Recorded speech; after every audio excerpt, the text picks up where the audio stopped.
நீங்கள் எப்போதும் இன்னும் அதிகம் வேண்டும், இது நன்றாக இல்லை, இதைவிட வேறு கிடைத்திருக்கலாமோ என்று எண்ணிக்கொண்டே இருப்பதால் உங்களால் மகிழ்ச்சி அடைய முடியாது.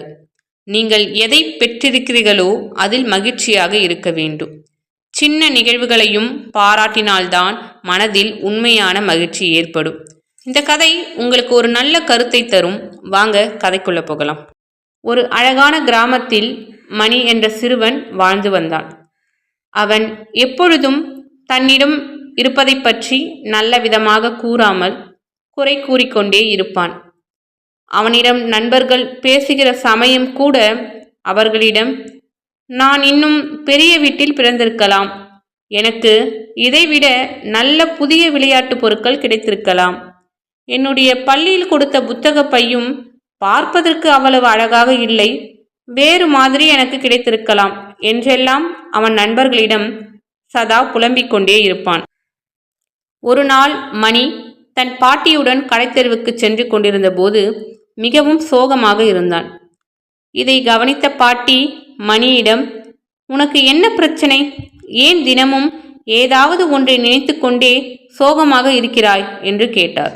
மணி பாட்டியை பார்த்து, என்னால் எந்த ஒரு விஷயத்திலும் முழுமையான சந்தோஷம் பெற முடியவில்லை, ஏன் பாட்டி என அழுத்தமாக கேட்டான். மணியின் பிரச்சனையை புரிந்து கொண்ட பாட்டி மணியிடம், இதற்கு நாளை உனக்கு பதில் கூறுகிறேன் என்றார். பிறகு இருவரும் வீட்டுக்கு சென்றனர். இரவு தூங்கும்போது கூட மணி பாட்டியின் பதிலை நினைத்து மிகவும் ஆர்வமாக இருந்தான். மறுநாள் மணியின் பெற்றோர்களிடம் பேசிய பாட்டி பிறகு மணியை அழைத்தார். மணி, இங்க வாப்பா, நீ உன் அறைக்கு சென்று ஒரு வாரம் உனக்கு தேவையான துணிமணிகளை எடுத்து வை என்றார் பாட்டி. மணிக்கு ஒன்றும் விளங்கவில்லை. ஏன் பாட்டி, எதற்கு என வியப்புடன் கேட்டான். அதற்கு பாட்டி, நீ போய் எடுத்துட்டு வா, பிறகு சொல்றேன் என்று கூறினார். மணி வெளியே வந்த பிறகு மணியும் பாட்டியும் அவனின் பெற்றோரும் காரில் ஏறி அவன் படிக்கும் பள்ளிக்கு சென்றார்கள். நடப்பது எதுவும் புரியாமல் மணி திகைத்து கொண்டிருந்தான். அனைவரும் தலைமை ஆசிரியரின் அறைக்குள் நுழைந்தார்கள். ஆசிரியர் அவர்களை பார்த்து, நீங்கள் சொன்னபடி அனைத்து ஏற்பாடுகளும் ஆயத்தமாக உள்ளது, மணியை நீங்கள் பள்ளியின் விடுதியில் விட்டுட்டு செல்லலாம் என்றார் அவர். இதை கேட்ட மணிக்கு ஒன்றுமே புரியவில்லை. மணி நடப்பதை பற்றி யோசிக்கும் முன்பே அந்த பள்ளியின் விடுதியின் அறையின் உள்ளே படுத்து கொண்டிருந்தான். சில நாட்களுக்கு பிறகுதான் அவனுக்கு புரிய ஆரம்பித்தது.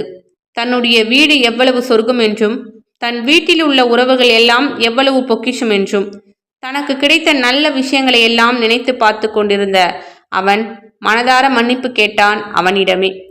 மணிக்கு தன்னுடைய வாழ்க்கையில் கிடைத்திருக்கும் எந்த ஒரு சிறிய நிகழ்வுகளுக்கு கூட மனதார பாராட்டினால் மட்டுமே சந்தோஷம் கிடைக்கும் என்று புரிய ஆரம்பித்தது. நான் என்ன பெற்றிருக்கிறேனோ அதில் மகிழ்ச்சி அடைய வேண்டும் என்பதும் அவனுக்கு புரிந்தது. ஒரு வாரத்துக்கு பிறகு அவன் விடுதியின் நுழைவு வாயிலில் அவனுடைய பாட்டி நின்று கொண்டிருந்தார். ஜன்னல் வழியாக பார்த்த மணிக்கு ஒரே ஆனந்தம். கீழே ஓடி வந்து பாட்டியிடம் தான் செய்த தவறை நினைத்து மன்னிப்பு கேட்டான். அந்த நாளிலிருந்து மணி சிறிய நிகழ்வுகளையும் தன்னுடைய வாழ்க்கையில் மனதார பாராட்ட ஆரம்பித்தான். அவன் ஒரு மகிழ்ச்சியான மனிதனாக வளர்ந்தான். அதன் பின்பு தன்னுடைய சிறிய வீடு, குடும்பம், தோட்டம், நண்பர்கள் மற்றும் அவனுடைய வாழ்க்கையில் நடைபெறும் தினசரி சிறு நிகழ்வுகள் என்பவற்றை மதித்தால் நமக்கு உண்மையான மகிழ்ச்சி ஏற்படும் என்பதை உணர்ந்து கொண்டான்.